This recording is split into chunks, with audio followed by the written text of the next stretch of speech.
When U.S. and British forces, along with Afghan soldiers, moved into the Taliban stronghold of Marja in southern Afghanistan on Saturday, it marked a major phase in a U.S.-led strategy Washington first called AFPAC.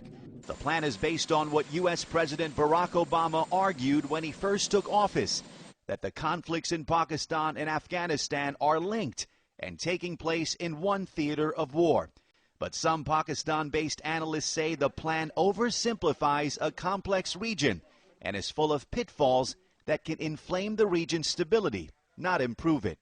The problems of Pakistan are very different, and the resolution of those is also very different. Military analyst and retired General Talat Massoud says the AFPAC strategy has annoyed some Pakistani officials who believe the solution in Pakistan has less to do with a military strategy and more to do with strengthening a weak civilian government, helping millions of war refugees, and boosting a struggling economy.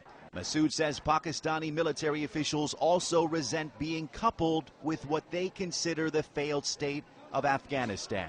It's Pakistan's position that no one has done more or suffered more in the fight against militancy. It has the burden of the Afghan jihad, it has the burden of 9/11, and it continues to have millions of refugees within Pakistan. And so obviously Pakistan feels that it's very unfair and that it is being bracketed with Afghanistan. Analyst Ishtiaq Ahmed says failing to treat Pakistan as a partner can stoke anti-Americanism in Pakistan, a major obstacle in improving relations between Washington and Islamabad. I think it's about time that the Obama administration and other international partners in the war on terror start to perceive Pakistan as a part of a solution rather than as a part of a problem.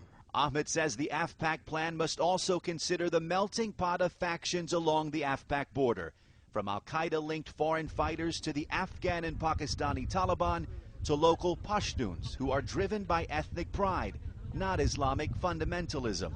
Ahmed says tackling them as one problem is a mistake. Perhaps the greatest pitfall of the AFPAC strategy, some analysts say, is a lack of a clear plan on what to do after the military strategy, when it's time to rebuild this war-torn region. It's one thing to sort of wipe off these militants for a while and push them back, but the main thing is that how do you rebuild subsequently?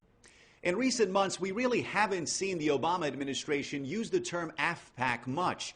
Analysts say that could be because Washington is now well aware of its shortcomings. They say to make this strategy work, Washington needs to better communicate the plan and address concerns on both sides of the border. Reza Sayah, CNN, Islamabad.